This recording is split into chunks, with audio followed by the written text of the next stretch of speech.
আসসালামু আলাইকুম বন্ধুরা, আশা করছি আপনারা সকলে ভালো আছেন। আলহামদুলিল্লাহ, আমিও ভালো আছি।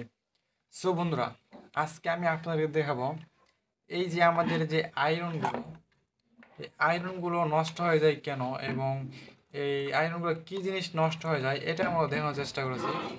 আপনারা ভিডিওটি দেখলে বুঝতে পারবেন আসলে আয়রনের কোন কোন জিনিস নষ্ট হয় এবং কেন নষ্ট হয়, এটা আমরা দেখাবো। এবং যে কোনো ধরনের আয়রন, এই আয়রন না, এখানে দুইটা আয়রন আছে, দুইটা আয়রনই দেখাবো। এবং অন্যান্য যে কোনো আয়রন আপনারা কীভাবে মেরামত করবেন এবং নিজেদের আয়রন নিজেরাই কীভাবে মেরামত করতে পারবেন সিম্পলিভাবে, এটা আমরা দেখানোর চেষ্টা করছি। সো আপনাদের ভিডিওটি সম্পূর্ণ দেখতে থাকুন। আপনারা ভিডিওটি সম্পূর্ণ দেখলে কিন্তু আপনাদের নিজেদের আয়রন আপনারা নিজেরাই মেরামত করতে পারবেন। এতে করে দোকানে যাইতে হবে না, বা আয়রনের মেকার কিন্তু বেশি পাওয়া যায় না। তো এই জন্য আমি এই আয়রনগুলো মেরামত করে দেখাবো। তো এখানে এই আয়রনটি একদম পাতলা এবং এই আয়রনটি অনেক ভারী। তো এই আয়রনটিও নষ্ট, এই আয়রনটি নষ্ট ছিল, ওকে করা হয়েছে, এবং কি ওকে করছে এটা বলবো। এবং এই আয়রনটি এখনও নষ্ট অবস্থায় আছে। তো আপনাদের সামনে একদম ওপেনলি এটাকে আমি মেরামত করে দেখাবো। তো এইসব জিনিস চেক করার জন্য প্রথমে আপনার সিরিজ লাইন ব্যবহার করবেন। আর সিরিজ লাইনে কিন্তু এই জিনিসগুলো আপনাদের মানে চলবে না, সিরিজ লাইনে এই জিনিসগুলো চলে না। তো তারপরে আমি সিরিজ লাইন দিয়ে আপনাদের বুঝাই আপনারা কী চেক করবেন সিরিজ লাইন দিয়ে। তো এই যে সিরিজ লাইনটি আমি নিলাম, সিরিজ বোর্ড। তো এমন সিরিজ বোর্ড আপনার তৈরি করতে না পারলে আমার চ্যানেলে ভিডিও যে রয়েছে, তো এর আগের ভিডিওটাই মূলত এই সিরিজ বোর্ড, এই বোর্ডটি তৈরি করছি। তো এই যে দেখেন, এই এই আয়রনটি লাইন, এটা প্রথমে দিবেন। দেখেন লাইটটি কোনো জ্বলে না এবং কিছু বুঝতে পারতেছেন না, এখানেও কোনো লাইন নাই বা কোনো কিচ্ছু নেই। তাহলে আপনারা কি বুঝবেন এখানে আসলে কি হইলো? এটা কিছুই তো বোঝা যেত না। আসলে এটা এটা বাদ দেন। এইবার এই আয়রনটি আমি মেরামত করছি। ওই এই আয়রনটি এটা এটা প্রবেশ করাবেন। এই যে লাইটটি জ্বলতেছে, আসলে লাইটটি জ্বলার কারণটা কি জানেন? এই এই 220 ভোল্ট এখানে, মানে এটা মূলত 200 ওয়াট, আর 220 ভোল্টের উপরে এটা লাগবে। তো এই আয়রনের দ্বারা এটা চলবে না। এই জন্য এই যে লাইটটা জ্বলতেছে, আসলে আয়রনটি ভালো আছে, এই জন্য লাইটটি জ্বলতেছে না, মানে জ্বলতেছে। আর এটার আয়রনটি সমস্যা, এই জন্য জ্বলতেছে না। তো এটার জন্য এখন আমরা আয়রনটি খুলবো প্রথমে। তো স্ক্রুপ দিয়ে, স্ক্রুপ আছে, খুলে নেবেন।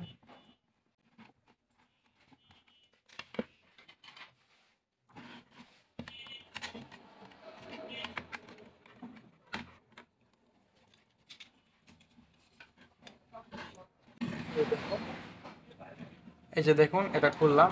এখন এখানেও কিছু স্ক্রুপ আছে, তো আমরা সমস্ত কিছু স্ক্রুপ খুলে আপনাদেরকে দেখাই।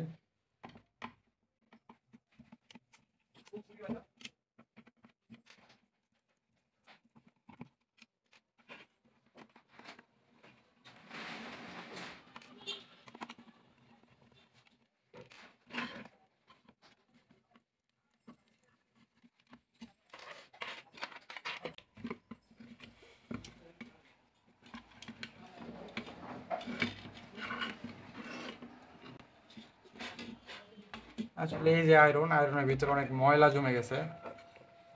তো এই যে দেখেন, এখানে মূলত আয়রনের ভিতরে আসলে কোনো সার্কিট বা কোনো কিছু কিন্তু ব্যবহার করা নাই। এই যে দেখতে পাচ্ছেন যে লাইনগুলো, এগুলো মূলত কয়েল সিস্টেম, যেমন তাতালে কয়েল থাকে না, ওই সিস্টেম আর কি। এখানে কয়েল সিস্টেম আছে ভিতর দিক দিয়ে। তো এগুলা গরম হয়, হিট হয়, হিট হওয়ার ফলে এই দিক দিয়ে গরম বাড়ায়। তো এখানে লাইন মূলত আমাদের তার সমস্ত লাগানো ওকে আছে, এখানে তার লাগানো কোনো ঝামেলা নাই। তো আমরা এখানে মনে হয় মেরামত করার কিছু না, হয়তো বা তার তুল খুলে থাকে বা তার মানে অ্যাডজাস্ট হয়ে থাকে, এটাই সমস্যা। আমরা প্রথমে এই যে এখানে যে দেখেন জয়েন্ট গুলো আছে, এখানে তিনটা। তো এই ক্যাবেলের, তো এটা মূলত প্রথমে খুলবো তিনটাই। খুলে আসলে দেখবো যে আমাদের এই তারের তারের ক্যাবেলের মধ্যে কোনো সমস্যাটা আছে নাকি। কারণ এখানে যেহেতু কিছু নাই, তো এগুলাকে খুলে নেবেন। যে কোনো আয়রনের ক্ষেত্রে এটা আপনারা এই জিনিসটা লক্ষ্য করবেন। এটা মূলত এই যে এই আয়রনের লাইন, এই যে এই তিনটা মূলত আয়রনের লাইন, আর এই তিনটা ক্যাবেল। তো ক্যাবেল খুলে নিলাম। এবার আপনারা সিরিজ লাইন, অবশ্যই সিরিজ লাইন দ্বারা চেক করতে হবে, সিরিজ লাইন ব্যবহার করতে হবে। এই যে প্রবেশ করে নেবেন। এই যে 3টি তার, তো 3টি তারই একটা একটা করে এমনি একত্রিত করবেন। দেখেন জ্বলে নাকি, তো এই জ্বলতেছে না, 3টা একত্রিত করলাম। দেখেন তারপরও এটা কোনো ফায়ার করে না, মানে এটা জ্বলে না, তার মানে আমাদের ক্যাবেলটি নষ্ট। দেখছেন সিরিজ লাইনের মাধ্যমে কিন্তু খুব সহজেই এই ক্যাবেলটি আপনারা নষ্ট ধরে ফেলাইতে পারবেন। তো এটা আসলে নষ্ট। আসলে দেখেন এই জায়গায় যদি আমরা তার একত্রিত করি তাহলে কি হবে, এই যে ক্যাবেলটি ভালো, এটা দেখবো, এই দেখতে পাচ্ছেন জ্বলতেছে। তো এই জিনিসটা দিয়ে আপনারা এখন এখানে টেস্ট করবেন এই আয়রনটা। এই যে দেখেন এই জিনিসটা মূলত এখন ওকে আছে, তার মানে কি আমাদের এই ক্যাবেলের সমস্যার জন্য এটা হইতেছে। এখন আপনারা চাইলে এমন ক্যাবেল লাগাই নিতে পারেন। তো আমি এখানে দেখেন এই যে ক্যাবেলটা লাগাইছি এইভাবে। তো এই ক্যাবেলের সমস্যা চেক করি। এখন আপনাদের দেখানোর জন্য আমি এই ক্যাবেলটা দিয়েই ফিটিং করে দেখাবো। দেখেন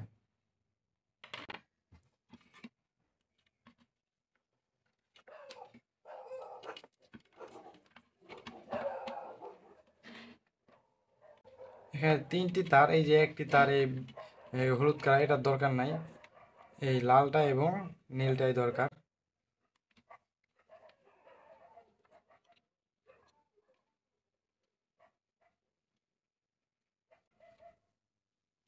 এই যে লাগাই নিলাম। এখন এটা আমরা ডাইরেক্ট কারেন্টে প্রথমে সিরিজ লাইন দেখবো। এই যে সিরিজ লাইনটি জ্বলতে আছে, তার মানে ওকে ভালো আছে। এবার এটা ডাইরেক্ট কারেন্টে দিয়ে দেখবো। তো কারেন্টে দিয়ে দেখার আগে আমি আপনাদের এটা সম্বন্ধে বলে নেই, কারণ কারেন্টে দেখে একেবারে শিখে দেবো। তো এটাতেও মূলত সেম সমস্যা ছিল। আমি প্রথমে ভিতরে খুলছি, খুলে কোনো প্রবলেম পাই না, আসলে সমস্যাটা কী হইলো। পরে আসলে আমি ক্যাবেলটা চেক দিই, ক্যাবেলটা চেক দিয়ে দেখি এই যে এখানে যে মাথাটা ছিল, মাথাটার সমস্যা। তো এই যে খুলে আমি টুপিনটা লাগাই দিছি, তাহলে কিন্তু এই আয়রনটি ওকে হয়ে গেছে। এটা মূলত ভালো আছে। তো আয়রনের মতো এই কেবেলগুলা এই এই- এই টুপিন এটা এবং ভিতরে তার তুর চুড়ে থাকে, এটার সমস্যা হয় কয়েলের। এটার মতো এই সমস্যাটা হয়েছিল। এখন এই যে এই ক্যাপগুলো আছে এটাতে লাগাই দিবেন।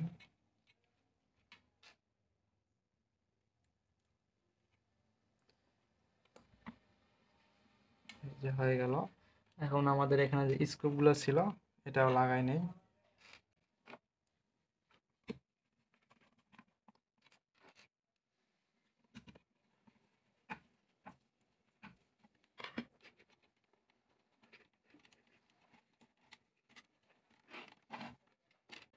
তো এই যে এটা আছে, এটা আমি পুরো লাগাই নেবো। তো আপনাদের দেখানোর জন্য আমি আগে চেক করে দেখাবো।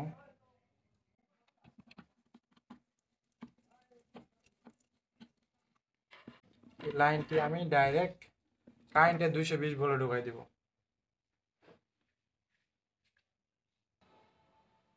সো আমি তো হিটে দিয়েছি, তো একটু কিছুক্ষণ রাখছি হিটে দেওয়ার পরে। তো গরম হয়েছে নাকি এটা তো আপনারা বুঝবেন না। তো এই যে কিছু পানি না, আমি দেখাইতেছি, দেখেন এই যে এই যে এই যে এই যে এই যে, দেখছেন? ঠিক আছে, তার মানে হিট হয়ে যাচ্ছে এবং সমস্ত কিছু কমপ্লিট। এভাবে আপনারা জিনিসটি বুঝতে পারবেন। আমি লাইনটি খুলে নিলাম, মূলত হিট হয়ে গেছে বেশি, এই জন্য খুলে নিলাম। তো আপনারা কিন্তু এভাবেই আপনাদের নিজেদের এই আয়রনগুলো কিন্তু মেরামত করে নিতে পারেন খুব সহজে। তো এই খাপটা দিয়ে এখানে লাগাই দিব। যাই হোক, মূলত বুঝতে পারেন আসলে এখানে সমস্যাটা কি কি। এবং এই যে এটির মধ্যে সমস্যা হয়, এটা অনেক সময় খুলে চেঞ্জ করা যায়। এবং এই যে কয়েলগুলো, এটাই মূলত কাজ শেষ এখানে। এইভাবে কিন্তু আপনারা যে কোনো আয়রন মেরামত করতে পারেন। আসলে আয়রন খুললেই বুঝতে পারবেন যে আয়রনের কী সমস্যা। খুলে খালি সিরিজ লাইন থাকতে হবে, সিরিজ লাইনে চেক করবেন কেবলটি, তাহলেই ওকে পেয়ে যাবেন, কোনটার সমস্যা ধরে ফেলাবেন, পরে এভাবে মেরামত করে নেবেন। সো যাই হোক বন্ধুরা, মূলত ভিডিওটি আজ এই পর্যন্তই। দেখালাম কীভাবে এই আয়রনগুলো আপনারা মেরামত করবেন। তো ভিডিওটি ভালো লাগলে অবশ্যই লাইক করবেন। আর বন্ধুরা, এখনও যারা আমার চ্যানেল নতুন আছেন দয়া করে সাবস্ক্রাইব করুন এবং পাশে থাকা ঘন্টি অন করে দেবেন। বন্ধুরা, সকালে ভালো থাকবেন, সুস্থ থাকবেন। আসসালামু আলাইকুম।